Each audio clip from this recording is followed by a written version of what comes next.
Welcome back to Revelatorium, the podcast that comes around once a month, just about as often as I have a new poll to run in my life. This month's or this period's being seek, swelter, or simmer. Like, which one are you currently at the end of summer? Last month's was fuck, marry, kill, the numbers 7, 8, and 9. I even got to turn that into a stand-up poll. Like, I love using stand-up comedy as a vehicle to ask an audience to reveal themselves to me. And I think because I started divesting from Instagram and I stopped posting, I actually functionally used the poll feature a lot. I always had many questions, and having several thousand people to just weigh in at any given time was always like very enticing to me. I like data visualization. It's time to come out and say that. If you do, you should read Elship, the book that I was talking about last month, and you should fill out my crush alignment chart. I wonder if you Google that, if the SEO is good enough to pull anything up. Anyway, the month before that, my poll was more of a quadrant. I was asking people to place themselves on two continuums, two axes. The y-axis is, no, let's start with the x. The x-axis is surf. The x-axis is mommy to baby. So where are you between mommy and babyism? And then the y-axis was tyrant to serf. So where do you position yourself on those? And then you figure out which quadrant you're in. So you could be a baby tyrant. You could be a mommy serf. That's a rare one. And I actually have no fear of being perceived. I only have a fear of being misunderstood. So if you'd like to take a gander, take a guess as to where I would land on those quadrants, have at it. And I would love to hear your answers to any one of those polls in the comments of this podcast. I could also put it on the Revelatorium Instagram. But actually, I've enjoyed incorporating polls into my lifestyle, like not having the digital vehicle. Like, where else can I tap in? Like, longtime listeners will remember when I was talking about my poll being, are you a lifelong learner? And me asking that to people at a bar. Like, any captive audience, I will tap into. If it's my friend on the couch, if it's a stranger you're trying to shoot the shit with, like, it can give you a much needed data point. So this month I did put seek, swelter, or simmer in the podcast survey, the Revelatorium survey. And it's not one that it's not, actually none of these are ones that I invented myself. So they're not my intellectual property. They are ones passed to me via beautiful social relation.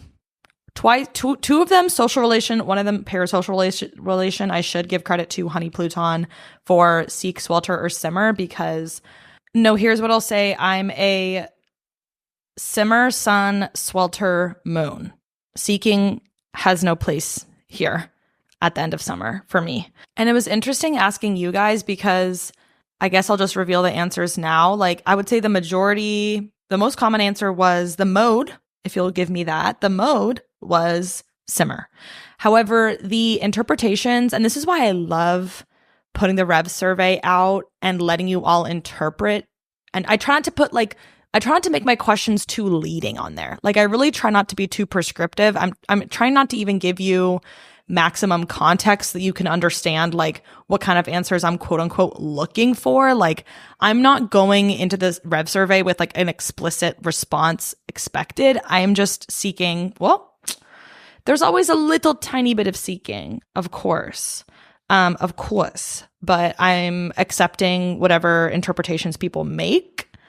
And this time people's interpretation of simmer was actually like, maybe you have a big life decision, maybe you're moving somewhere, maybe you don't know if you're going to quit your job and you just need more time to like marinate on that, which makes sense because that functionally when you're cooking is what simmering is. It's just like letting the flavors kind of like seep in at a lower temperature.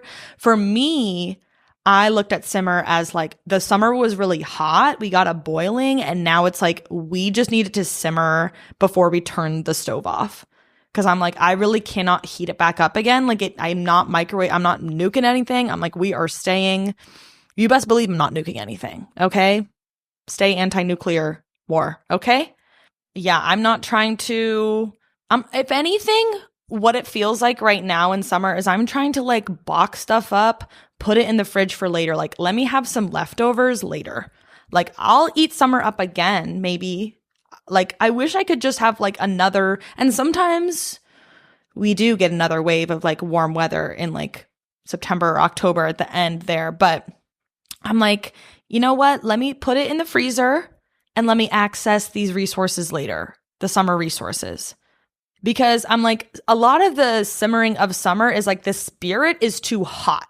People are honking their horns. They are screeching in the streets. Like, people are reaching, like the people that are sweltering are not treating others well. Let's just say that. And it brings my spirit down because I'm like, the block is too hot. The block is too hot in summer. I'm like, I need it to cool down a little bit.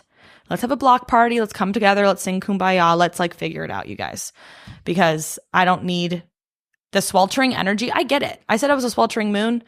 I've been sweltering with a fruit fly infestation.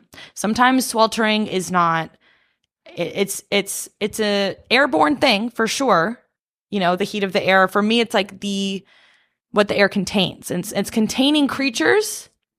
You know, I love hummingbirds. Those are great airborne creatures. I'm not loving fruit flies. I think fundamentally, aesthetically, they are hideous. I don't know if you've ever looked at a fruit fly. I don't know how you feel about insects and bugs in general. I'm actually arachnophilic, and nobody really speaks about that, but I had a tarantula in my middle school classroom. So that got me exposed. And I truly think most of fear is like lack of exposure, maybe. I don't know why I don't have a fear of heights. But I do know that my family loved doing gondolas and like sky trams. You been to Palm Springs? You been to Hong Kong? We loved doing like a ropes course. We loved doing zip lining. You know, that's the kind of family I grew up in. So I think that kind of, you know, set me right with that. But I love to go into the insect zoo. I love to go into the bug house. I'll check out some bugs, you know, preserve some things in amber. That's quite pretty. You know, there's a lot of diversity in bugs. I just cannot find any love in my heart for fruit flies. I can't find any love in my heart. I have empathy for them because fruit's awesome. Totally. And I would want to stick around longer than I'm welcome to. So maybe I'm finding some solidarity with them. But I just really did not anticipate having them in my apartment for as long as it's been, 4 weeks. And it makes me feel like I'm living in a pigsty and I'm sweltering. And that's actually an offensive term because pigs are actually very hygienic. We're doing a lot of, if you didn't know, deep cut, I volunteered at the San Francisco Zoo in high school, so I love a little animal fact. I'm starting at the podcast with my polls and my stats, and I'm continuing it with my little animal facts. I'm like, does anyone need a docent or a tour guide? Does anyone need a means of socially spreading information? I'm like, is anyone's Mercury in Aquarius? I'm like, feeling extremely me today. Do you have a day where you just like sink into the pocket of who you are and you're like, I am feeling so myself today? I had a day like 2 weeks ago where I just did not feel like myself at all. And that was such a painful feeling. And it had been so long since I felt that. And I feel like that is a signal for me that my mental health is suffering and I need to do all hands on deck depression relapse prevention work. Like, we are journaling, we are sober, we are hydrated, we are feeding each other. Ideally, I'm feeding myself with other people, actually. I'm staying social. Like, I really need, socialization is part of my hygiene. I do not feel well if I am under-socialized. And I don't understand how other people feel well if they're under-socialized either. In any case, I think the fruit fly infestation is something I'm going to be leaving in Simmer. And Simmer is the name of this month in the Revelatorium calendar, by the way. I don't know if I said that. Last month, if you were around, we started to divest from Gregorianism. It's been on my stink list for a while. It's been on the chopping block for a while. I have not enjoyed making months out of Gregorian principles. I'm like, why don't we make months out of the felt experience of Kairos time, not Chronos time? And so last month was July-August. What we're not going to do is just name every month after a variation of the Gregorian name, because we are creative and we can find something that speaks more to the heart and soul. Simmer is going to be the name of this month in the Revelatorium calendar. So I think it's like something like July 15th. I don't know, you guys. I'm going to post the dates so you can translate it in your head. But when we make the Revelatorium calendar, I'm excited because not every day is going to have a similar number of days. Like some periods on the Revelatorium calendar might have 20 days and some might have 45. And I don't feel like every month feels like 30 days. So it's like, why even have it represented that way if that's not accurate to how we experience it? Everything is a win when the goal is experience. That is one of my affirmations that I'm taking. And we're just really scrambling the order of the podcast this time. If this is your first episode, we have revelations, we have taking, we have leaving, we have your responses to my prompts. That's what we got. And today we're just stirring them all together as we simmer. And that kind of makes sense, actually. We're not doing, like, we've already poured all the ingredients together, so we can't really separate them back out again. But I also asked for your guys' affirmations. One of my revelations is, and maybe this is where, and this has been both a revelation to me and clearly something I am taking with me. Everything is a win when the goal is experience has been a revelation to me. I'm like, that is, in some words, the way that I try to approach my life. I'm like, I think I've been very explicit about like the experiments that I've been quote unquote like running in my life. And I post most of my YouTube videos on Katharau about like those experiments, like moving to Seattle, moving closer to my friends, quitting my job and like doing a little mini retirement, like figuring out what those yield for me and like what variables are inputted and what I get out of it. And I think it helped me take those leaps by deeming it an experiment rather than like, this is something I need to be successful at. It's like the point of the experiment is to like test the hypothesis. It's not to win. And I'm not a grad student. I know functionally you're hoping when you do an experiment that like you do prove your hypothesis because then it's less work for you to like re-workshop it. But also I think like, you know, we have many modern inventions to thank for experiments that went awry, like penicillin, etc. So if the goal is to get your reps in and every single time you do that, you experience more. And also I feel like this is a really helpful affirmation. Everything is a win when the goal is experience because it grounds you in being mindful to the present of what's happening. Like if you're not in the experience and you're kind of dissociated or you're scrolling, you're not embodied, you're not like really inhabiting it, then you don't get the win. Like if you didn't accomplish the goal of experiencing, then you don't get the win. And one of the other things I'm leaving behind to simmer is taking my phone to the bathroom when I'm at a restaurant. I would love to just like stop taking my phone. I would love to stop taking my phone to the bathroom pretty much anytime. However, I charge my phone in the bathroom on a good night. If I am in bed before midnight, my phone is charged in the bathroom. If I'm going to bed after midnight, my phone's charged next to my bedside table. And that's just kind of the breakdown. That's how my life breaks down, actually, functionally. Yeah. We're talking about functionality law in this episode. I'm like saying a lot of functionally, fundamentally, functionally. I feel like I have to stop myself from saying that, but I'm like, I'm trying to function again. It's like summer just kind of like slips you away. And I think I might have said on the podcast in the spring, I'm like, summer's not really a time to build. I feel like summer's a time to experience and summer is a time to like enjoy the fruits of your labor and like just expand maybe, but not like build. And now I'm like, it's time to get functional again and reconnect with my ambition. Like, what are the projects I want to work towards? What are the experiences I want to have? And the experiences I want to have are ones of embodiment. Like that has been a really big through line throughout this year.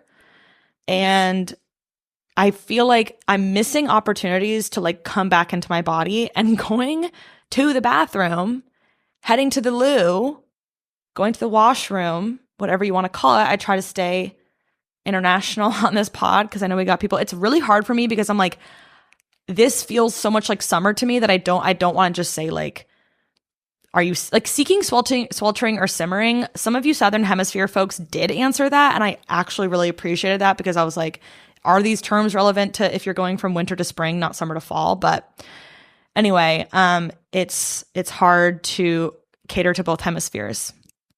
I'm realizing. But yeah, I'm like, I didn't always take my phone to the bathroom, actually. Like, because I didn't grow up with a phone, right? Until I was like 7th or 8th grade, I had a flip phone. And then later on in high school is when I got an iPhone. So then there's actually something on your phone to like fundamentally do. Like when you had a flip phone, you weren't really like, I was not bringing my phone into the bathroom. We weren't doing that. That hadn't occurred to us. The idea had not struck us. And then I saw one of my friends take their phone into the bathroom and I was like, oh, okay. And now I regret ever following that leadership. I really regret it. There's a lot of like stims or like tics that I have, which I'm not demonizing my stims, but I'm like, when I am twirling my little hair in my little fingers on my little head, I have my mother's voice in the back of my mind saying that it looks nervous. And I'm like, that makes sense if you're self-soothing. But also sometimes it's just like, well, that feels nice. Even if I'm at neutral, I'm not feeling bad. It's like, that just feels nice. So there's certain things that I've adopted and picked up that I'm like, one of my longest held pieces of wisdom, it's like, it is easier to prevent something than to recover from it. So I'm like, if I can, like, it's harder to stay hydrated and well fed so that you don't have headaches because it takes more time and it takes more diligence. But actually it's easier than the experience of having the headache. Or like, for me, it's like I've never adopted nicotine because I'm just like, I know how bad it sucks to get off of that. Like I know people, my dad smoked cigarettes and like I've known people growing up that have told me the toils of trying to get off of it. And so I'm like, I just knew growing up, I was like, that sounds like it sucks. Like I don't want to have to deal with that. And I kind of like, and that's saying that like I kind of already knew that I'd want to get off of it at some day, but I'm like, yeah, no, I'm not interested in picking up a lifelong smoking habit. I don't like the way that cigarettes pull. I don't like vapes. Like I'm just kind of like, nicotine is not a drug that I'm like, oh yeah, that does like amazing, long lasting, beautiful things for you. I just feel like it doesn't like, it's not like compatible with me. And RP Park just posted a really great video about nicotine and aura and addiction, and like was a really nice look into also digital addiction as well, and how like, you know, you can smoke a cigarette or you can scroll and it's kind of the same thing. And like there was this Vine that they put in the video that was like this guy that was like, hey, do you have a lighter? Do you have a smoke? And the guy, and then the guy didn't. He was like, oh, well, can I get a scroll? And the guy hands him his phone. He starts scrolling. I'm like, we always want to be tweaking out on something. And I totally get that. I'm like, that's why I'm twirling my hair in my fingers. You know, I always want to be tweaking out on something. On sugar for me is usually where I go. I'm like, I like the way that sugar makes me feel, even though I know that long term it's not doing good things for me either. But that's one that like I never was able to avoid because I was eating that from a young age. That was a part of my family culture. So when it's cultural, good luck. You know, good luck. Because it's baked in, you know, literally. The sugar is baked in. So the scroll thing in the bathroom, I'm like, I don't think I need to be tweaking in the bathroom. And here's the thing is, if I want to be tweaking in the bathroom, put some music on, change the color of the lights, do a little dance, make a little wish, have a little fun, okay? But like at a restaurant, I can't do that. I can't like bump it up. I could have a conversation with somebody at the sink. That could be nice. But I'm just kind of like, if I have friends with me at a restaurant, I can leave my phone on the table. It's not going to get stolen. I can put it in my bag. And then I can go to the bathroom, enjoy the wander through the restaurant, or the wander through any establishment, quite honestly, and seeing a part of it that you might not have seen before. Everything is a win when the goal is experience. I'm like, let me experience this. And then I sit down and I have some moment to literally feel the sensation of release. What a great feeling. And then I get to feel the water on my hands. I get to smell the soap maybe, get to experience what kind of drying technique they have. And I have like basically a moment, especially when you're dropped into like a very social situation and then you come into the bathroom, like it's a kind of like a portal. Like it's a very stark change I found. And like back when I was like really drinking and getting drunk, when you're in the bathroom and you're drunk and you're kind of like on the toilet, it's just kind of like, I could be in here forever. Like I'm kind of, time eludes me in there. So it's like, it's very much a threshold. It's a high contrast environment. And so I feel like when you take your phone in there, you're not allowing yourself to feel the kind of like reprieve sometimes that like being in the bathroom can give you, to just like check in with yourself and being like, how am I feeling? Like, maybe do I want to drink more? Do I want to smoke more? Do I want to talk more? Do I want to leave? Do I want to kiss that person? Like, what do I want to do? And I want to have more, not even when I'm in social situations, I would love it even in my own apartment bathroom to like go in and have that moment to just like check in. Like I was doing my laundry earlier and I was like, why don't I just leave my phone upstairs? But then immediately when I went to do that, someone called me and I was like, oh my God. So then because of that, I brought my phone down there, and then immediately after the call was over, I called someone else, and then I was listening to Miss Maddie Drosbeck's Emotionally Online podcast.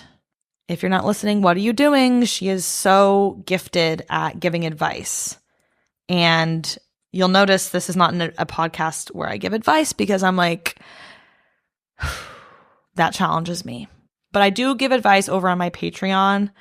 So maybe I should, if you have advice you need, you can leave it in the comments here. But also if you want to hear my answer to it, you should head over to Patreon, because we do like advice live streams. So I congregate them and then I answer them. Anyway, I'm like, I have to literally gatekeep my advice, because I'm happy to analyze and I'm happy to like weigh in on your guys' responses. But I don't know. I don't like to be too definitive, maybe. I don't know. That's something to simmer on, is why I read so much advice content. Like I love the Maybe Baby Substack. Like I love reading and listening to advice for sure. But I think the reason, like ultimately what I like the most about the advice is not the answer, it's the question. Like I just like hearing people's experiences and their conundrums. I'm like, what are you struggling with? What are you worried about? What are you like challenged by right now? And so I think I get to that through the Rev survey without having to give advice, and rather just get your 2 cents. And then I just kind of like, I put them in the gumball machine and I snap in that gum. Love to pop some bubbles, whether it be the gum variety or the soap variety. I got to blow bubbles at a music festival. They hired me. No, I would. Dream job, bubble blower. Literally, bring me to your event. Bring me to your event. I will make bubble magic. But bubbles are magic because they're such a strong visual, and they're tactile. So it's like you can look at it and it's beautiful if you can't touch it and it's really high up. And people like to see where bubbles go. I was watching as I'd blow bubbles. I'd watch the crowd. I'd watch their eyes, their eye line go towards the bubble. And some of the bubbles would reach 40, 50, 60 feet in the air. Some of them would travel more laterally. It's like, oh, you don't really get to notice and observe the wind directly unless it's touching something like a leaf, or a bird. It's like without that, or a flag, without that, you don't quite know. And it's like we're in the air all the time, but we don't really get to see it. And I'm not an air sign. I'm a water sign. I don't even think I have that many. I guess if my Mercury is in Aquarius, that's an air sign. So I got some of it, but yeah, I'm rocking with the air this month. How about y'all? Actually, it's been kind of muggy and humid, so not too much, but like I am observing it, and I've been experiencing the air a lot in a way that I feel like I wasn't always. Like, been experiencing water, been experiencing land. I'm biking, I'm walking, I'm swimming, I'm paddleboarding. Fire, I'm always trying to introduce that into my life. Fire pit, bonfire, fireworks. Air, we need to find more ways to interact with that. Anyway, you can really surprise and delight with some bubbles, and you can stim out. Like if you're looking to tweak out a little bit at a festival, you can blow bubbles. And bubbles are great because they interact with different environments different ways. Like at a concert, they're going through the crowd. At a bonfire, I had a bonfire for my 4-year Seattle anniversary. It's going to be an annual tradition. And we had bubbles there, and I busted them out. Almost didn't. But everything's a win when the goal is experienced. Let's experience bubbles everywhere. Like, let's experience them at the bonfire. What I didn't know was bonfire, the way that fire and air interact there is that it basically creates like a chimney, like a smoke tunnel that goes up like 30, 40, 50 feet. So if you blow the bubble in the right spot over that, it basically creates like a bubble channel and shoots them up. It just shoots them up. I'm trying to think, like, I'm going to bring Elf back up. People that listened to the July August episode, you'll remember how much that movie means to me. When he's working in the mailroom and he's sending the things up and he gets obsessed with like I'm still like that. And everyone at the bonfire was like that. We were all taking turns on the bubble wand because we were like, we all need to get our bubbles through the fucking chute. Like, what a satisfying experiment.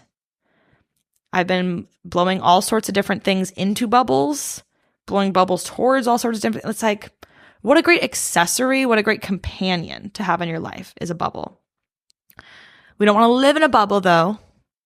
We want to live amongst them. How about that? How about that affirmation? Okay. So yeah, we're affirming ourselves as we enter the next season, whatever it is after Simmer. We need to affirm ourselves. We need to. Simmer was an especially generative time for affirmations. I'd been kind of circulating the same roster of affirmations through my life.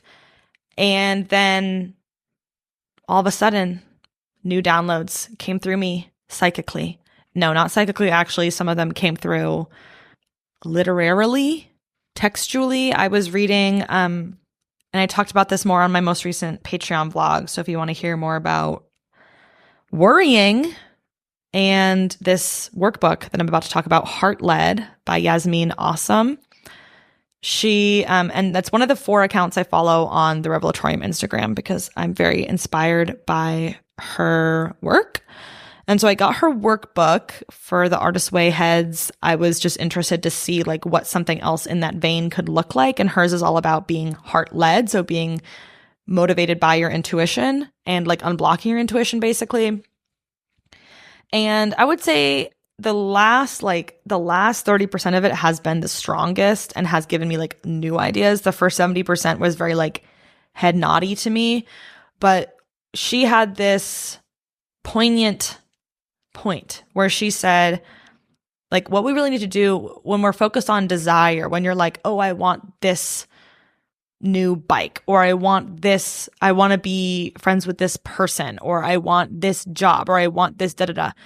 When we have these, or I want to make a movie, I want to learn how to DJ. Like when we're desiring, knowing what you want is the first step to getting there, but also something I had left out. Like I feel like the Artist's Way really unblocked me knowing what I want.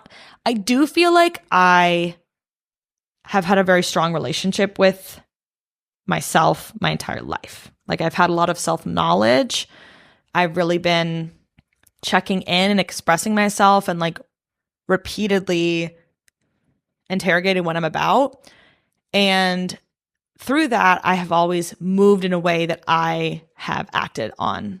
Well, there's knowing your desire and then there's acting on it. And so I feel like I've always known what I wanted and I'm very headstrong and people read that as confidence, but sometimes I'm like, maybe it's not confidence as much as it is just like knowledge, like, but I think being in the act of doing and accomplishing your desires, like that looks confident to people because they're like, that required confidence. But I'm like, what if it was faith or belief or like self-trust or something? Like, what if it wasn't confidence? It was something a little bit different. But her point was like, you can know what you want and you can move towards it. But what I hadn't done through The Artist's Way by Julia Cameron was understand the feeling and the purpose and the rationale beneath the desire. Like, what is the underlying like feeling that I want by going for that thing? What kind of feeling does that thing represent? Like, do you want a new bike because you want a freedom to explore? Like, do you want a new bike because that's going to give you ease in your mobility? Do you want the new job because you want safety and security? Do you want the new friend because you want like excitement and like adventure? Like what, like if you can, like, and that's the harder one to do. Like even just coming up with those examples right now, I'm like, oh my God, like I have been feeling the beginnings of the desire for a new bike. Or if nothing else, just retuning mine and like getting it kind of set back up. And it's like, why do I want that? Well, I think it's because I don't have full trust in my bike right now. Like I don't have full trust in like what's beneath me, and I want to feel fully confident, and like I want to be able to like experiment on my bike and like take more risks because it's a thrilling experience. That's why I like biking. And like the speeds that you can go when you're biking through a hilly city, like I like to bomb. And most people don't. Most people don't. I'm like, where are you getting your thrills from? Because that's where I'm getting mine. And they're free. And you get the wind in your hair. So that's another time I'm interacting with the wind. But yeah, I'm like, why do I want that thing? And her point is like, we're so outcome focused, we're so future focused as a culture that like you can lose the amount of impact you can make in the now. I've talked a lot about like enjoying the process, and the goal is being experienced. Like how can you stay in the now, but also how can you make the future now before you have that thing? Like if that's what you're really after, like if you want a new friend because you want adventure and excitement, like there's other ways, or you want to be friends with a new person or something. Or like for me, it's like, okay, if I want to have a lover because I want to go on like amazing like weekend trips, or like I want to go spontaneously drive to Montana one weekend. Like if I don't have a lover, or when I didn't, when I was single, like how can I manifest those things in my friendships or my existing relationships of any kind? Like I can do, and that's why I'm like, I don't need a wedding to have a bachelorette party. Like I can just plan a trip with 6 to 8 of my most beloved friends anytime, you know? So there are ways to like incorporate those feelings, and like maybe you're looking for more safety and security. Well, it's like, what other things in your life right now could bring you more safety and security? Maybe it's like having better connections with your neighbors. Maybe it's like making sure you have a spare key somewhere in case you lock yourself out. Like what other things in your life can give you that feeling more, like can fill up the well of that feeling more? And she also advocated for like, you can make affirmations around that. So for me, like, also I love having my laptop here because I'm like, this is literally laptop. Like this is like what they designed the device for, is like exactly what I'm doing right now. Like I cannot have a desktop right here. I need to have a laptop while I'm recording. An iPad just doesn't have this sex appeal. Like this is such a nice, like, I'm sorry to grow up in the Silicon Valley, but I do just think like there is something to this. Anyway, I mean, it's just a book is what it is. It's just a really big book that can, like, if they could make really big books like this that half of it stayed open and that you read vertically, dude, if I ever publish a book, mark my words, I'm going to find a way to make that thing $65 because it's going to have a hinge in it, and it's going to be able to be read like, the print is going to be landscape. I'm going to print it landscape, and then you're going to read it on your lap like that. I just think that would be so fun. That kind of requires having a reading nook. My creativity's not lost. My ambition's not lost. But in my darkest nights of the soul, that's what I worry about. And that's what we're here to do on Revelatorium, is reveal what we're worried about in the darkest nights of your soul. But sometimes, yeah. Sometimes the questions I ask, we get into it. And I think there's one this month where I asked you all about if you've ever had a relationship where you've hid part of it from your loved ones. And we got some very compelling responses to that. But yeah, with that new framing of like desire and like the underpinnings of it in mind, I started to write my affirmations more around like, what is the feeling that I'm feeling scarce about right now? or that I want to, like, if I'm planning an event, I know after that event how I want to feel. Like, I want to feel convivial. I want to feel supported. I want to feel a sense of like accomplishment or like ease. I want to feel really joyful. I want there to be a lot of laughter. I want people to feel comfortable and feel like they trust my abilities. Like, I want all those things. And so then the affirmation would be, people trust my abilities.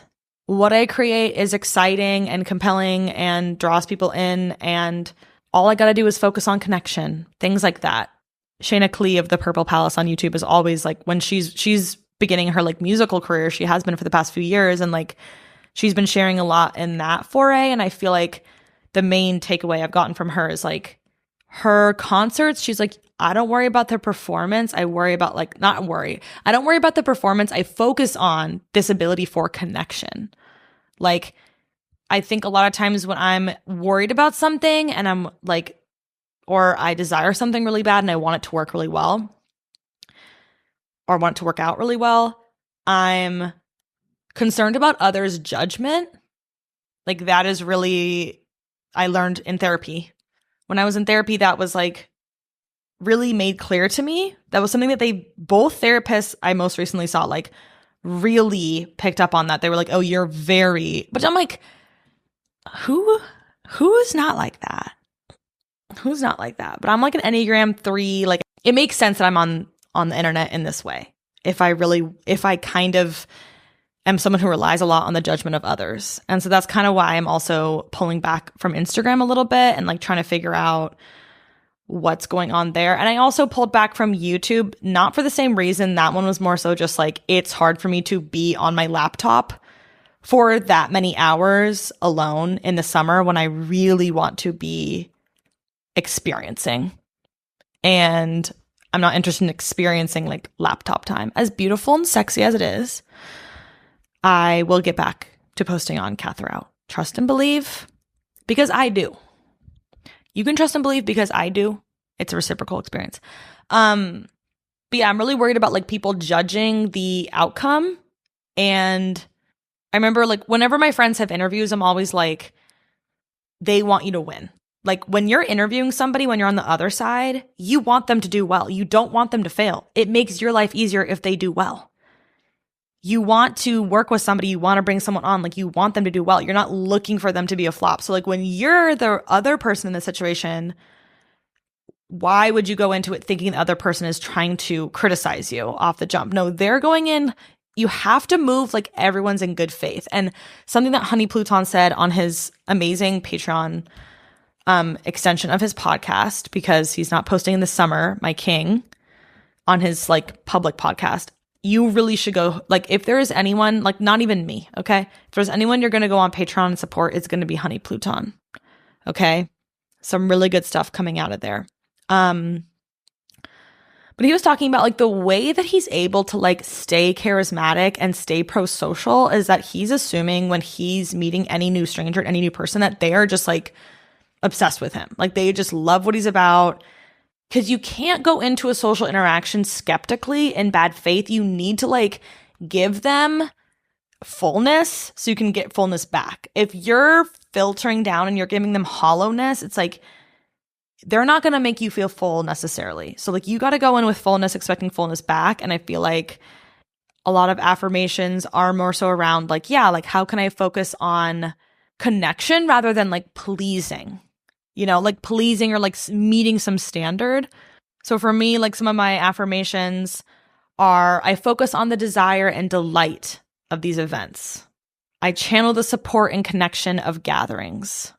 I spend time to feel prepared, because sometimes I end up getting in a freeze state. I'll be in a state of avoidance. I'll be blocked from spending time preparing. And then I notice I feel less confident and I feel less secure and I feel more worried because I haven't spent the time to prepare. Like, when I am prepared, I'm good to go. Here's the thing is though, I don't want to live a life where like I have to prepare 180 hours to feel confident. It's like, I also feel confident in, like, today, literally on my bike ride on the way to a meeting, I was like, I was literally saying out loud to myself, I am received well. I can improvise. I am creative and clever, meaning that like I can figure it out. I can convince people of my strengths. Like I don't have to, if I feel like a little like, yeah, I put some stuff together, but like I could have spent more time preparing it. I feel like you might always just be in that state of being. It's like you could always spend more time preparing, but it's like there are some projects, there are some things where it's like when you spent a critical amount of time preparing, you're like, I'm good. I don't have to do more than that. But like I feel like right now my life is so full and I'm responsible to so many things that like I'm not able to spend an abundant amount of time preparing. So then I need to get comfortable with my ability to like fill in the gaps and problem solve and like take it away. And also sometimes you prepare, like whenever I have like an event, what I'm worried about happening, like, oh, I'm worried about like the food not coming together. Oh, what actually happened the day of was the road was closed and no one could get in. No one could figure out where to park or how to get through. Like that's not something you ever anticipate. So it's like, I might as well leave some space knowing that like there is a certain amount of stuff you have to figure out day of anyway. Other affirmations, trust the process, let yourself enjoy it however you can. So that might mean turning on some music. That might mean bringing some bubbles. Another question affirmation is more not I can't, but rather how can I? So telling yourself a story of your capability and your imagination rather than telling yourself a story of like your limitations, because you can't start from that place. It's not going to open you up the way that you need to be, or the way I want to be, at least. I was also going to say earlier that post simmer, we're going to be affirming ourselves and affirming others. And I stopped short of saying that because I wanted to save it for after the affirmation roundup, because one thing I have been revelating on and determining. This is more of like a determination rather than a revelation, okay? Determinatorium. We're in determinatorium this month. I've been trying to determine how much of emotional regulation and like making yourself feel okay is your responsibility versus a social one. So like how much are we expecting to be co-regulated versus self-regulated? Because I have felt a really strong reliance on self-regulation and like getting myself right, because now I've been experiencing some divine romantic companionship, and it's making me remember that when your feelings are really strongly intertwined with someone else, maybe call that being in love, you can be more sensitive to their moods, their state of being, their emotional regulation, and not even that, but more so I think what I wanted to highlight is like their behavior or what they're up to or the way they're treating you. You are just a lot more like, maybe I'll speak in I terms. I get a lot more attuned to. So my mood, my state of being, my emotional well-being becomes a lot more determined off of theirs, or off of their treatment of me, or the way that we're together. In the same way that like if you've gone on vacation with somebody before, it's like when you're just on a one-on-one trip with somebody, if they're in a foul mood and they're irritable and they're hangry and they're tired and they're mistreating you because of that, and we've all been there, we've all been the perpetrator, and we've all been the victim, and I know that. It's like when that is happening, how much of like you being emotionally dysregulated by that person, like throwing your... Every podcast episode, my TV strays further and further from the wall. Like it does not want to be up there. And I'm not saying that I'm leaving it in simmer. I want it to stay up there because my maintenance guy installed it and he checked it and he said it's in the stud.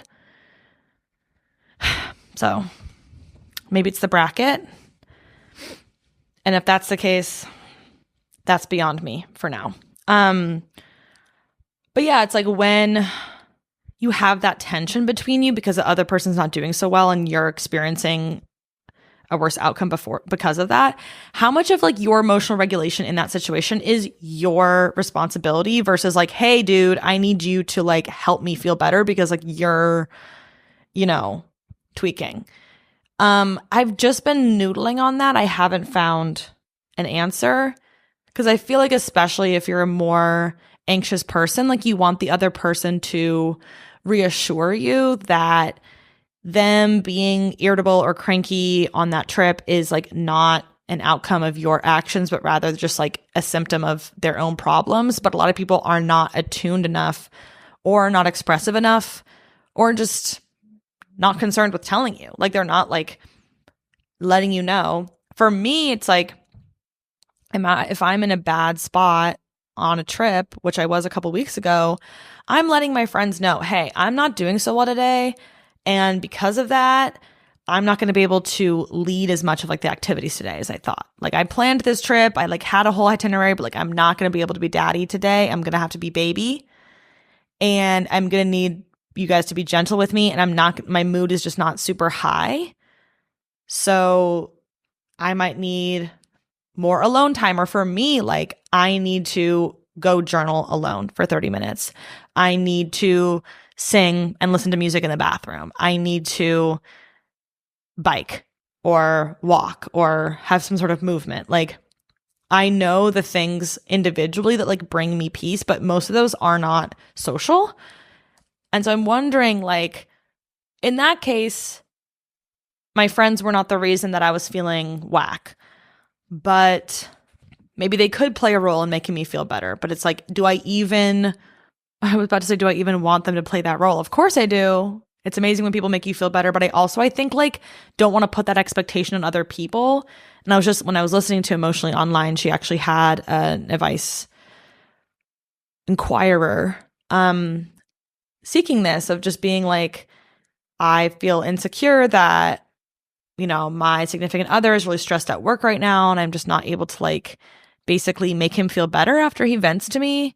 And her therapist and Maddie are both like, yeah, it's not your responsibility to make him feel better. And I'm like, that was almost a revelation to me because I was just like, I thought we were in relationship with each other to make each other feel better and to like console each other and to support each other and whatnot. But also it's like, it takes a village and it also takes your own villager to work on that and to know what's going to make you feel better. And it's like, maybe you can advocate for those things and your friends can give those to you. And that is like a social negotiation of like, I need to do these things for myself to feel better because if I feel better, like I'm going to be able to contribute to the collective more. So it's like, if you're feeling anxious, that anxiety could be like, because someone is actively avoiding you or neglecting you, et cetera, or it could be in your head and that person's just busy, right? But it's like, if that person is that then that person's responsibility to soothe you because you're anxious that they were not able to be texting you as cheerfully as they usually do because they're busy? I'm like, I don't think so. I think that I'm just kind of like, where's the T chart? I want to see a T chart and I want someone to visually, graphically represent this information and tell me how to live. Okay? Revelatorium is all about figuring out how to live without someone telling me. But I do pick up little pieces of guidance along the way. Okay, let's do a full sweep of what I'm taking from Simmer. And I'm taking lots of laughter. I had a 48-hour fest of chuckling, of chortling. It was a real celebration of it because I had a roast of one of my favorite comedy friends in Seattle. And then I got to queen out with a coworker who was just giving me a lot of lightness in like a very sterile environment. Oh, and then I also went to a screening of my friend's film that he was a part of for the 48-hour film fest that they do in Seattle, which was so amazing to watch like independent filmmakers in this city make something, like make something in that short period of time in 48 hours from getting the prompt for the short film to like actually literally finishing it and then screening it the next day. it's just like wonderful to see people be really creatively ambitious that way. I'm like, it's nice to know. Like, I really do actually like the art scene in Seattle. And I feel like everyone's always really focused on bigger, better, next, New York, LA, whatnot. But I'm planting my roots here. I already lived in LA and I'm not interested in moving to New York. And I'm like, there's a lot going on here. And I think commitment is the only secret knowledge you can build out. If you're committed, you can build something out. Anyway, that gave me a lot of laughs too. And so then I had just like a lot in the bank, you know, like my bank account was up. My money was up in laughter. And I'd not felt that rich in laughter in a while. Like, not to say that I wasn't laughing this summer, but like I just got such a shot of it at one point. Like it was just such a peak of it.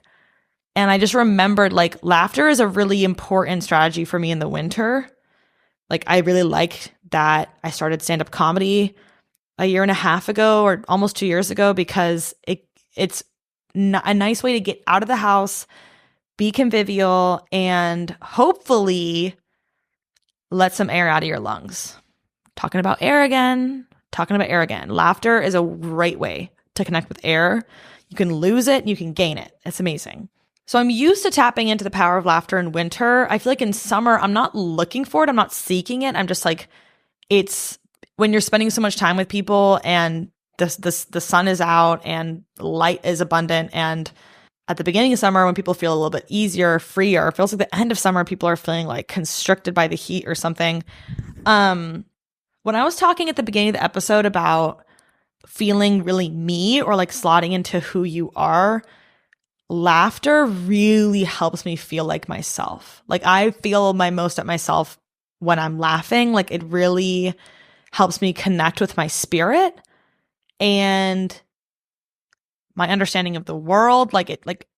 It's a really powerful experience. And that's why I'm going to name drop Honey Pluton again. I'm like, literally, that is my guide because he is one of the only comedians that I follow that like really is so cuckoo crazy and talks. He's like, literally, we need to lose our minds so they can't control him. And I'm like, totally. And he's really big on just the spiritual breath that laughter can give you. And he's doing a comedy class in New York on it. I wish I could go. I wish there were a high-speed rail that could get me to New York in like 5 hours. I would go. And genuinely, I feel like if the US were China, that would exist. But anyway, I think that like helps explain why a compatible sense of humor is such a high desire in my relationships. Like it's a very big priority. It has a lot of prominence, has a lot of weight in like the people that I feel most intimate with because I'm like, laughter makes me feel really understood and it helps me feel inspired by others' cleverness and creativity.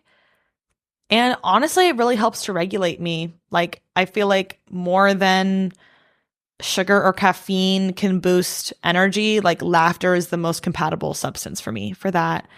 And I was also thinking about, you know, as we're ending the summer, as we're simmering and like we're transitioning into new seasons here soon, a very rewarding winter strategy of mine has been to pursue Hygge, like to learn from Nordic cultures and try to make the space that I'm spending more time in, my home, in the fall and the winter when it's darker, when it's colder, like how can I make this more cheerful?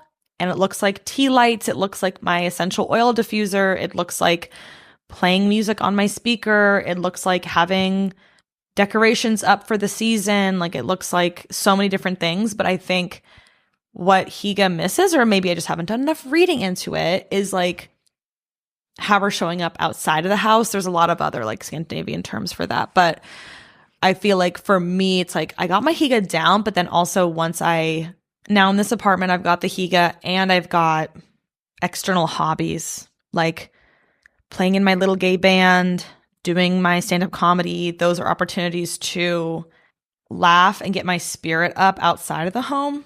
So I think like ultimately what I'm taking yes, I'm taking laughter from Simmer, but I'm also looking for opportunities to imbue laughter. Like making the purpose of, my presence somewhere to generate laughter a lot more. And not like to sort of like manipulate the situation to like be funny all the time, but it's just kind of like when I notice opportunities for like funniness, like let me take them. Let me be around the people in the party that like want to giggle. And let me be around the people in my life that I already know to be gigglers or cacklers, even better. I'm also taking queening out with strangers. I had 2 very life-affirming instances of this during Simmer. Of course, I'm always queening out with strangers. Here's the thing is like, a lot of times we're meeting strangers. You maybe have a little interaction at the bus stop. Maybe you talk to the person in line behind you at a concert. But it's not often that you get to the stage, the brilliance, to the jubilation of queening out with a stranger. And it's not something you can force. It's just there or it isn't. And I don't feel like if you dig deeper, you get to it. Like some people, like I was at this amazing place. I'm going to recommend it. I'm going to name drop it if that's okay with you guys. Most of you don't live in Seattle, but I'm like, I went there approximately one time. Chuck's Hop Shop in Seward Park. It is so Seattle. It is a bookstore merged with a hop shop. Get the hop water. They also had an ice cream shop in there and they had amazing smash burgers. And I was like, this place is, and they had this little amazing like home, like neighborhood crafted like dinosaur exhibit where you could call a number on the like sign and it would send you to Santa. It was like, so I was like, I am exactly where I need to be. And that is like a map I should make. Places that have made me feel like I'm exactly where I need to be. Because if somebody gave me a map of where they live and they said, these are all these spots that make me feel like I'm exactly where I need to be, I would be prioritizing those. I would be gunning for those for sure. No more just like random lists of like recommendations. It's like, I want to know where you're exactly, like for me, San Francisco, I'm exactly where I need to be. Church of Eight Wheels. Okay. Amazing roller skater rink. Seattle, Laser Dome. Like those are 2 easy places. Anyway, at Chuck's Hop Shop, we're sitting at the table and these 2 gay guys, and I mentioned their sexuality because it's important to queening out. Okay. So if you're somebody that is friends with only straight people, it's going to be challenging for you. Not every straight person can queen out unless they're like a straight person that's around queer people. They're not going to be fluent in that. And they're probably not even going to know what that means. Okay. So immediately, it's amazing to be around gay people because you know you have the opportunity. There's a glisten in your eye. There's a beacon of hope that you can queen out. Okay. And that is something that is so fueling in the same way that like laughter is, because it's full of chemistry, and like laughter is a lot of chemistry too. So these 2 guys were sitting at this table that was like kind of like wrapped around a pole, and they were like adjusting their seats for like so many minutes. And my sister, who was visiting me, was like tweaking out and like really wanted to help them. But I was like, they'll figure it out. And they did. And they came and sat at our table. Sometimes you can't be too heavy-handed with strangers. You got to let it happen. You got to let people come to their senses. You cannot always be solving people's problems for them. Because honestly, if you solve someone's problem for them, you are robbing them. This is like such a bold claim. You're robbing them of the experience to have the satisfaction of solving that problem themselves. Sometimes it's so nice when someone solves a problem for me. So I'm not saying that that should never happen. But it's like in this case, I could tell that they were going to get there, and I didn't want to like deprive them of that. Like being the one to pop open the pickle jar, like the lid, I would want that. So anyway, they sit down next to us. It turns out they were retired.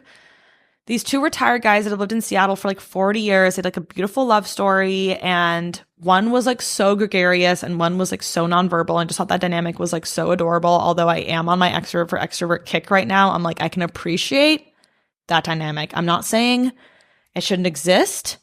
I'm just saying I'm finding more backup when I'm around, when I'm finding companionship with extroverts. Anyway, they were just like immediately just like giving us so much advice. They gave us the name of this amazing like little town they stayed in Mexico. Like they were just full of delightful, like the peak most desirable summer energy of just like, I don't know if I really do feel like those guys would have just done that year round, that wasn't like a summer exclusive experience, but you never know. Some people just like really do come out of their shells in the summer and then they hibernate in the winter. For me, I gotta be out all year long.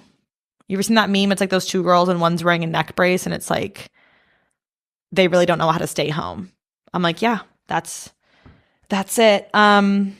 It just gave me so much esteem to be able to connect with two strangers. And that's why I'm still taking communal tables. That wouldn't have happened without a communal table. And then the second experience, which is so profoundly transformative that this person's name is literally inked into a piece of artwork I have now that was made on this day. But I went to one of my favorite events in Seattle, and we were sitting on these bean bags in the grass, eating.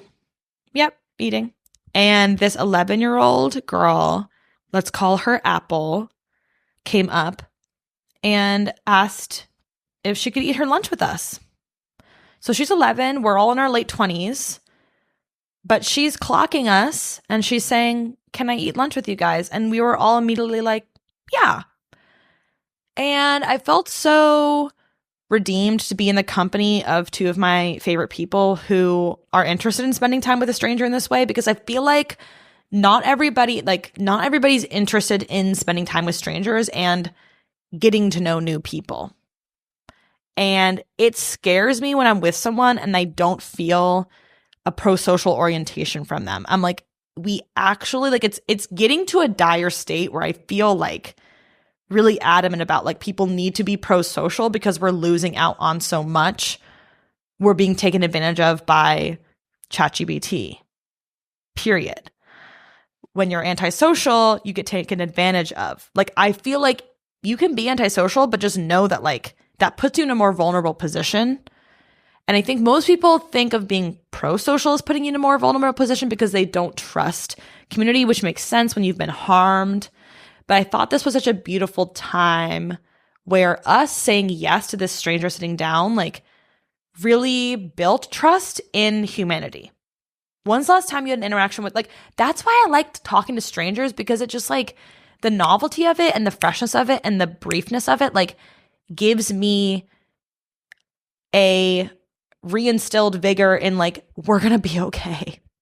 We're going to be okay. Because this 11-year-old, one of the most self-assured people I've ever met in my entire life. Let's not even talk about age. She had it. She was just so in her bag. She was skipping the first week of school so that she could go spin fire at a festival for a week. And I was like, I love this Pacific Northwest child. Her mothers were lesbians. One of them was trans. She was trans. And I was just like, how many trans kids are there at your school? And she said, I'm the only one. And I was like, you fuck. That's truly like, to be the trans, like, trans children are magical, and to be the trans child at your elementary school and modeling that and being a leader in that way of like, hey, look at how self-assured I am. I know who this is. I know this is who I am, and I'm letting you know. And we talked to her for 45 minutes. And at one point I asked her, do you have a phone? And her answer was no. And I was like, I should have known that. I low-key kind of wanted her to say yes, because I wanted to know what her relationship to her phone was like at that age, because she was in 5th grade, like about to go into middle school.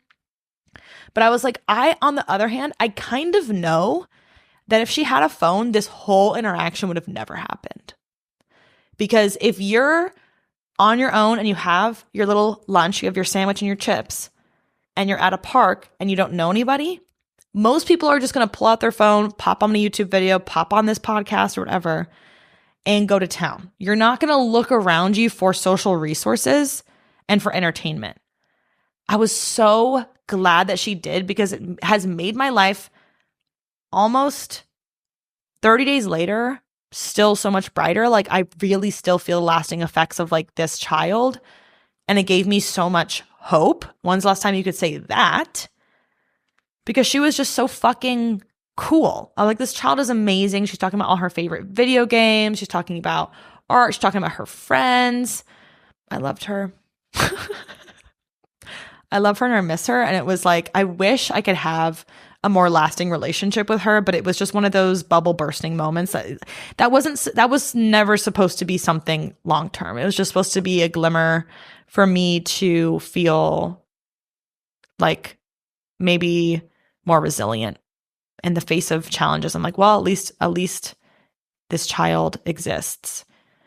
And when we parted, we were kind of asking her, like, do you have any worries? You know, what's kind of on your mind? Because this is a transition going from elementary school to middle school. And she kind of thought for a second, and maybe there was something in her head, but she just said, no. And I was like, I actually believe you. I actually believe you to be good, because if you're trans in 5th grade, like, no one can touch you in middle school. Like, yes, of course, like, bullying exists, and I understand that, but it's also like, if you are so adamant about who you are and expressing that at that age, you're like leaps and bounds more developed than your peers at embracing yourself and like finding your own truth. I'm just like, I wish I had that much. I wish I was like able to stand that tall in middle school. I was slouching in middle school because I was ashamed of like my height, because I had a growth spurt and I was taller than all the boys, and I was like, that's supposed to be wrong. But I'm like, I don't know. I was really listening to the stories in middle school of what was acceptable and desirability politics and all of that. And we just told her, stay resolute. Don't change for anybody. Hell yeah. Hell yeah, brother. I'm also taking asymmetry because I've just like, I think, prized symmetry for too long. I am a fan of like threes. I like the interior design principle of like grouping things by threes. I don't know if I have any examples of that in the shot right now for the video viewers, but I actually do have an example of that, but it's out of frame. I like not everything being even. I like odd things for sure. In the question of fuck, marry, kill 7, 8, 9, I'm marrying 7 because I like odd and eccentric beings. And 7 has a lot of magic to it. So I'm not saying that, but I am saying that like I am saying that I have scoliosis. Coming out as a scoliosis warrior, scoliosis survivor. I wouldn't say that I'm like thriving with it. It kind of just gets a little bit worse every year. And so I'm getting a little bit more asymmetrical every year, and I can feel it in my body as well as see it. Not everyone notices it, but I do. And I have felt uglied by that because my back is not even. One part sticks out a lot more, and especially when I bend over, it's like so noticeable, and I'm like, ugh. But I'm realizing that I'm like, asymmetry has its own beauty too. It's just a different type of beauty. Symmetry is beautiful and asymmetry are beautiful. They're just different types of beauty. Boom. Moving on. Okay, the last thing I already took from July into Simmer, but I'm just renewing it from Simmer into the next month. And just know that you can do that too. As you're filling out the Rev survey, it doesn't have to be new things every time. I'm still taking making bites for people, as in, you know, if you have an ice cream sundae, you get the spoonful of ice cream, maybe half chocolate, half vanilla, and you get the right amount of hot fudge drizzle and just the right amount of topping, and you spoon that to your adoring companion because it's romantic and it's creative. Leaving shame around unidealized forms of relationship. I am leaving concealment of the bad parts of a relationship. I feel as though I'm quite used to people hiding the true nature of a relationship until it ends or there's some breakup or some terminal point. I think maybe people share more about the bad parts of like friendship more than they do like people they're dating. Because I had this really, really encouraging experience at a friend's party, a friend's gathering, when it was down to brass tacks, and he was sharing just some of the misunderstanding and sort of like some of the breakages in the early days of his relationship with his partner. And he was doing that like with his partner sitting next to him. And I was like, I can't remember the last time I was sitting with a couple and they were talking about issues they've faced and like things they've overcome or like conflicts they've resolved just so openly. And I have really been enjoying the fact that that couples therapy show that's on, I think it's Showtime or it's Paramount, they are airing like 30-minute compilations every week on YouTube of like most of the moments of that show. So I feel like by watching these YouTube videos, I've basically gotten most of the content from the seasons. But if that's wrong and you're someone that's watched both the show and those compilations, let me know, because I think maybe I could get access to whatever streaming platform it's on. But anyway, sometimes I feel like I have to be in the right headspace to listen to couples talk about their problems, because I'm just like, that can be a little crazy making. But yeah, it reminded me of that show because I'm like, I really do like, in the same way that I like hearing people's inquiries about advice, it's like, I like knowing these sort of like hidden, rifts that people have. And I feel like a lot of times when you hear about those things, it's after a breakup and it's from one person. And I've had the opportunity this summer to hear about a breakup from both sides because I was friends with both people. And that was like such a novel experience. And it was so interesting to hear the commonalities between their stories, like hear the same refrain twice. I'm like, oh, that is what happened, because I'm hearing it from both of you. And that is what's true about right now, because I'm hearing that about both of you. And oh, you both still feel that way. And like, wow, I've seen a couple break up and then I've seen a couple stay together in a really beautiful way, because it was like, oh, I can tell that like, this has not just been two people coming together and it's just like you're flowing together. It's like you guys have really built something here intentionally. You've crafted this relationship, and they also really, I'm looking for a word that means forward thinkingly. Put your synonyms in the comments. They went to therapy for 9 months before they moved in together. And I'm like, that is so smart. I love smart people. That is just smart. If you know you're going to go through a big life transition, and this is like, I don't think either of them had lived with a partner before. And quite honestly, it's like going from living alone to living with somebody. Not that you need 9 months of therapy, but you do need a lot of understanding and like level setting, and it's a lot of building. And I know when I was learning to play piano and trumpet, like your technique at the beginning of learning how to play an instrument can really get baked in. And so it's really important to learn the right well, I'm not so like religious about technique, only to the point that like having really bad technique can limit you. But if your technique, like maybe 80-20 rule, it's like, it's okay. You can play music however the hell you want to play it. But with trumpet playing, it's like if your embouchure is bad, you just won't be able to hit such high notes, which is fine, but it's going to limit the music that you can play. So it's like if you're starting out living together on shaky ground without really understanding that, and you want to have a mediator, you want to have someone there with a lot of experience that can help you understand what might be important for that experience, go for it. And they literally learned that one of their main issues in conflict was like they're both very engineering minded, and both would really see like the facts of situation and be really stuck on that, rather than like the real issue was like not seeing or hearing or being with the emotional truth of like what the other person was dealing with. And like that was the more important thing to contend with, was what are you feeling from this action that I can help to comfort or like, just basically validate. I feel like this is just verbalizing something that I've already been leaving, but like as I'm post simmer, I really want to like reaffirm this or like remind myself. Like there's wisdom that you gather, but not all of it stays in the basket.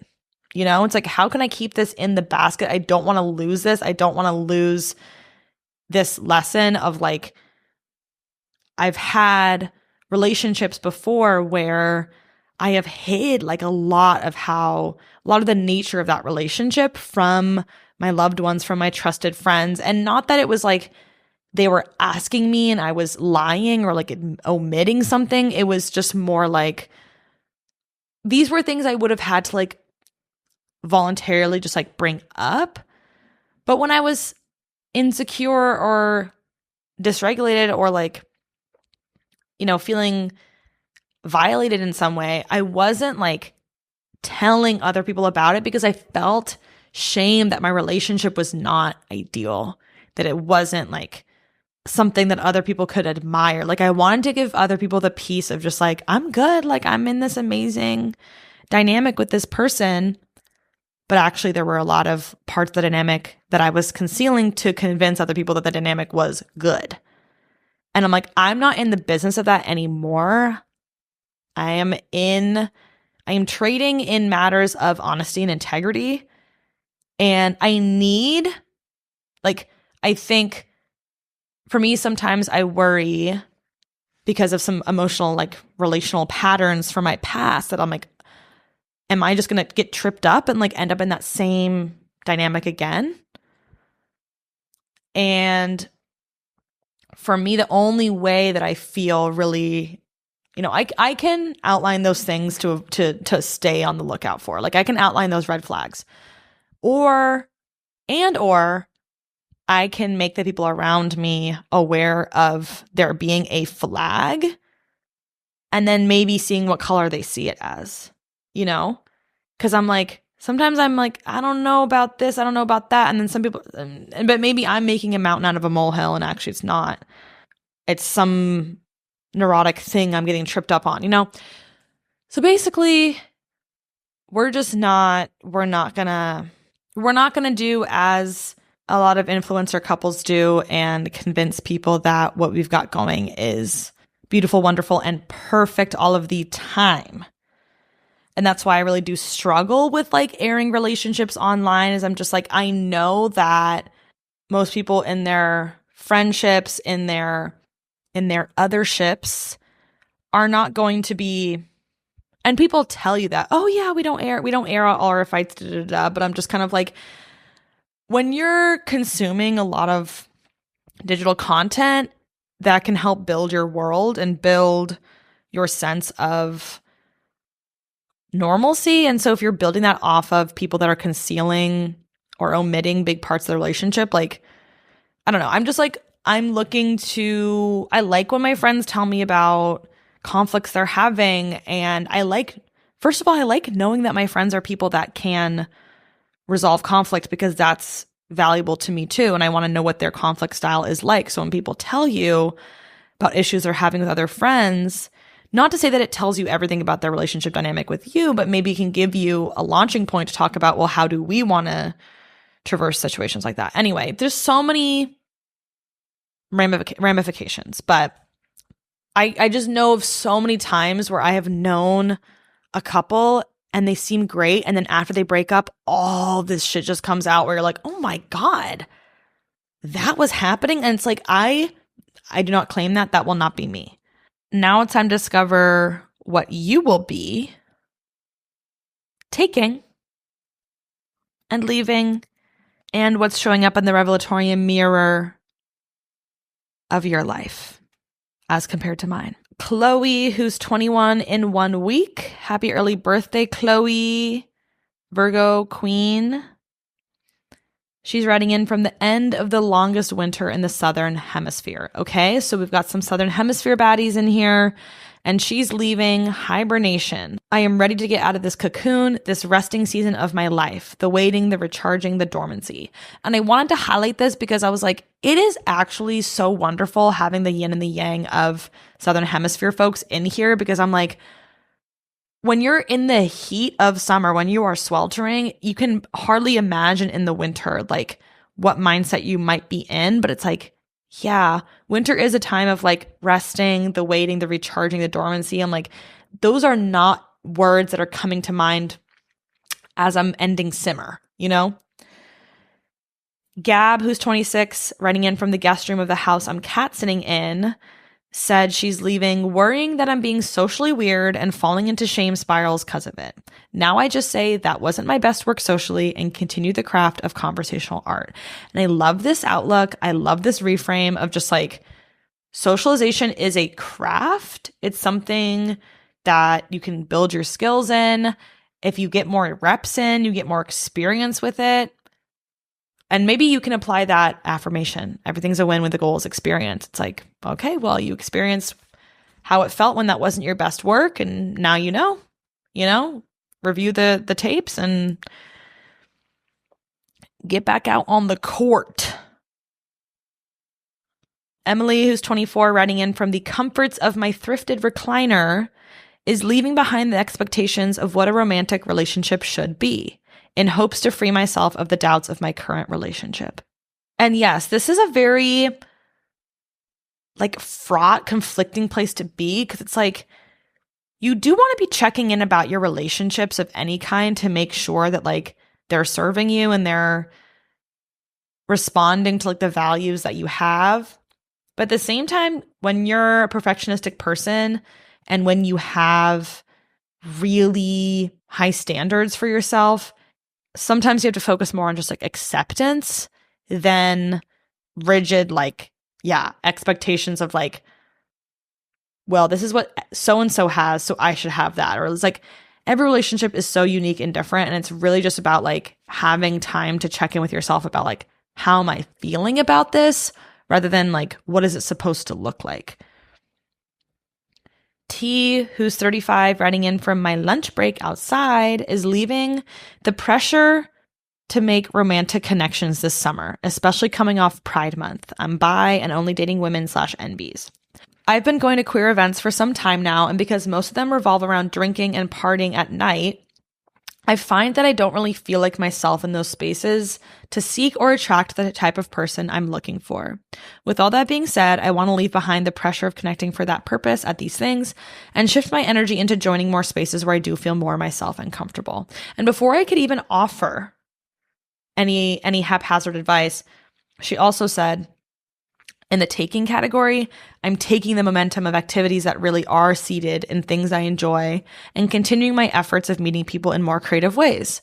I'm 3 weeks into a pottery class and a queer pickleball league and having a great time. And I was like, you just get it. Like you just immediately, like you really just checked in and you checked out. You were like, okay, I know what book I need and I'm going to read it. Like almost like, I feel like a great way to think about it is if you're trying to meet new people, it's like, where do you feel the most like yourself? Or where do you feel the most attractive? Like what spaces make you feel the most like you're like in the groove and in the slot? Because that's going to put you in the best position to actually meet someone where you're at versus if you're already uncomfortable, it's like, well, how are you really going to get something going? You know? So that's why I'm always looking at telephone polls for events, because I'm like, events are the filter. I'm like, I'm going to meet my lover at the dance church collage sound bath event. Duh. Okay, a couple more leavings and then we'll do some takings. Matt, it's not Friday, who's 30 in Minnesota visiting for the state fair. Okay. She is leaving overbooking myself and not taking the rest I need. And I, on the new moon, it was a black moon in Virgo, and it was a very powerful time to set intentions. My Pisces mother told me, not my actual mother, but my Pisces mother. My mother's a Cancer, which is my moon, but she's not offering me much spiritual wisdom, I would say, or psychic wisdom. That's not really our connection. But my intention was like, I want to prioritize love and building in rest. I feel like I am someone who is chronically overbooking myself, and I've just realized that's fine. I can book myself. But if I'm going to book myself, I need to book myself. Cynthia, Jesus died for our Cynthias. Like, I can book going out that night, going to that friend's shindig that night, going over there that morning. I can book. But let me book time to record this podcast, because that's a part of my creative hygiene that's important to me and gives me a sense of peace. Like, let me book in time to rest and not have every day stacked. So it's like, because I just kind of thought that the rest would find me. Like, I would just find pockets maybe. But I'm like, no, you've reached a point where like you just actually, and it's not something you can just book week of. I need to go 3 weeks out. And before other plans get filled in, I need to fill in, this is how much rest I need. And the rest can look like so many different things. It doesn't have to be alone time on my couch, but I need to build it in. E, who's 31 in Portland, is leaving a string of skin issues that have kept me from working out, biking, and river activities. Frowny face. The skin is such a big organ. It's just always acting up, and it's so big. I'm like, it's just really unfortunate because you really can't avoid it because it's touching, it's interacting with everything. You can't put it away. If you put clothes on it, it's touching the clothes. And then what are we taking as we end our simmer and we begin to fall, or whatever the next month would be? But we're beginning something. And we're hoping to continue picking up my crochet hook instead of scrolling, says Hannah of New Hampshire at age 27. And this really related to me to the phone in the bathroom thing. It's like, I could, if I was trying to really step down from that, have a little book in the bathroom to read. But I don't actually spend enough time in the bathroom that, like, on the toilet, that I need something like that. I am blessed. That is why this is why I've still been enjoying that app ClearSpace that I talked about, because it does, as you try to, you basically have to like book sessions with social media. So like I have to book a session with Instagram. Like if I want to log on to Instagram and open the app, I have to reserve like a 10-minute session. And then that is the amount of time I have on there. So it makes it much more intentional. And also when you do that, it makes you take a breath, or you can do push-ups or a couple other things. And during that breath, it says like, you can set different things. You could be moving right now. You could be reading. You could be being bored. Like, what would you rather be doing right now? And sometimes I am like, dude, I actually don't need to be on Instagram for very long right now. I just want to see if 1 or 2 people posted a story, and then I want to actually read. I want to go on Substack, or I want to, read some newsletters, whatever. Madisnot Friday said she's visiting new friends' hometowns with them and letting them drop the personal lore. I want this so bad. I feel like this is something usually resigned to the landscape of couples, and I don't think it should be. And there was a few people that were, very good buddies and roommates that I knew last summer, and they all, in that span of that summer, visited each other's hometowns, and like just what they posted of it looked like so much fun. I have no idea what the actual experience was because I didn't get to talk to them about it, but what I saw on social media was awesome. And I could have used it as a prompt to ask them, but I didn't ever spend enough time with them to know. Anyway, I want to do this. I want to bring people. I do want to bring some people back to the Bay next year. I do believe. I think it's time. I'm always just kind of like, oh, who would be interested in that, And so I think that's why a lot of people relegate it to couplehood, is they're like, oh, my lover is in love with me and wants to do that because they're just insanely interested in me. But I don't want to discredit the amount of interest my friends would have in the way I grew up, because I know I want to see their hometowns. Some of them for less time than others, but anywho, I already basically covered the synthesis of how the seeking, sweltering, and simmering prompt went. So let's ask and answer. Have you ever hidden parts of your relationship with someone from your loved ones? At what point did you open up, and how do you look back on that concealment now? Gab, who we heard from earlier, said, yes, I spent years hiding the romantic part of my romantic relationship, worrying that my family would be uncomfortable, purity culture, Christian ideals. This past visit home to family, I brought my lover and requested we sleep in the same room. So uncomfy, but so life-affirming when I advocated for us and the relationship. And I bet your partner felt so loved by that instead of you moving through, like you moved through fear basically. And that is like so sexy.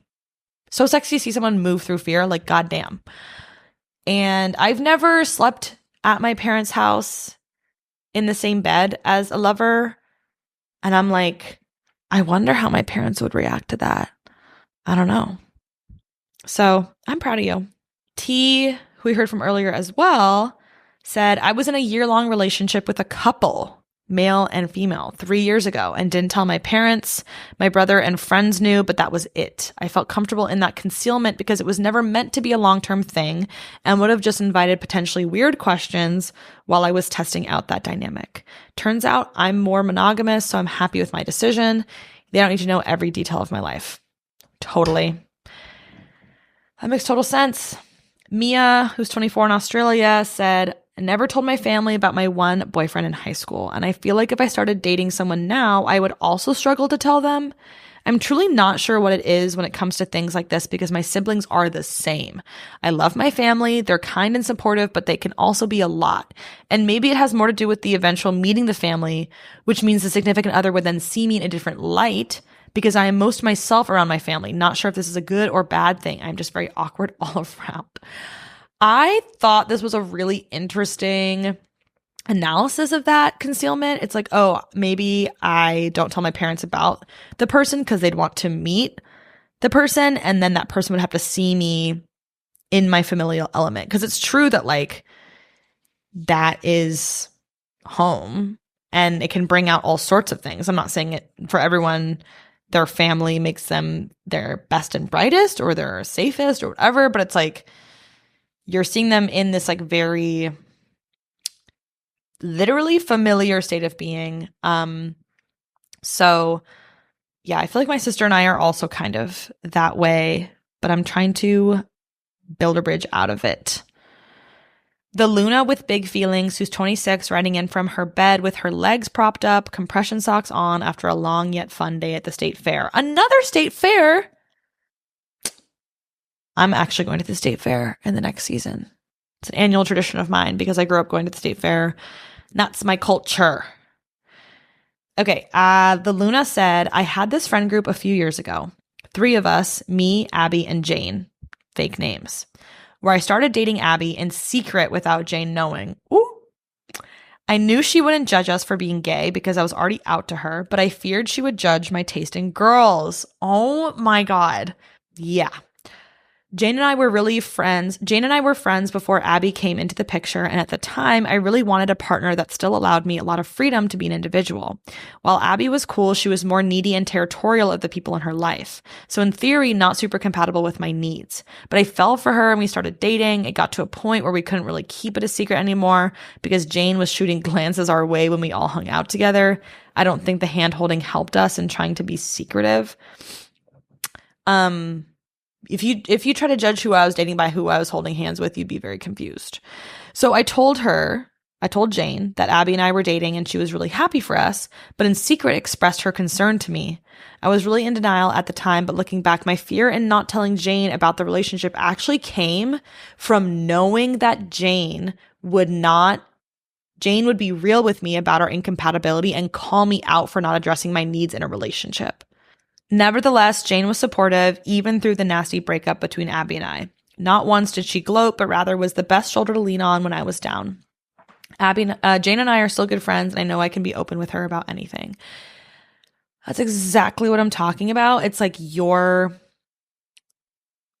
maybe that, I don't know if that's in your intuition, but it's like, something's up, that there's something a little twisted or sick there. And maybe those are strong words, but it's like, something's not quite right. And someone's going to have a compass and they're going to be able to point in that direction. And to heal us, we're going to end on, do you have any favorite affirmations you turn to in times of need? Please share. I was like, I've been in the affirmation stew. I want to see if you guys have. And Gab has. Her affirmations to share are, I am safe and connected with or without him/her/them. Insert relevant pronoun here. This helps me so much when feeling anxiously attached when dating specifically. I love this one because I feel like this really gets to the heart of like what an affirmation can do, which is like, I see this fear being like the reason you need to say I am safe and connected with or without them is like sometimes someone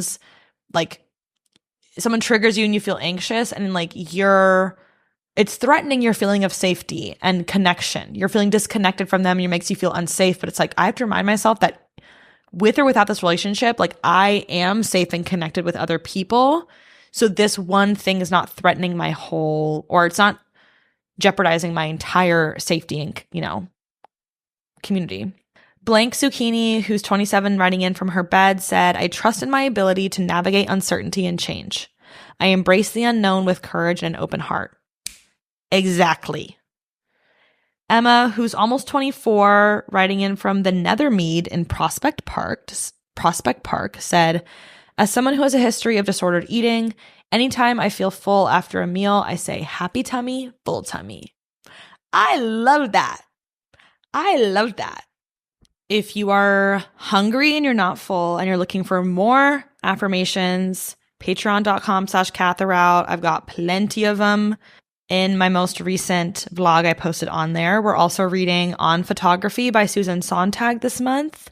We'll be meeting at the end of whatever this month will be called, formerly known as September by the Gregorian calendar, meeting at the end of this month to discuss it. So if you want to think more about the role of photography in our culture, how much the preservation and capturing of memories can like manipulate things, maybe just have a more critical view of viewing through photos. Join us for that. Would love to read your comments, would love to see what's up, and turn your notifications on so you know when I release episodes, since now I'm not following Gregorianism anymore. It could be anytime. It's a month in Revelatorium time. We're just getting loose. I'm leaving rigidity. We're pursuing fluidity. Okay.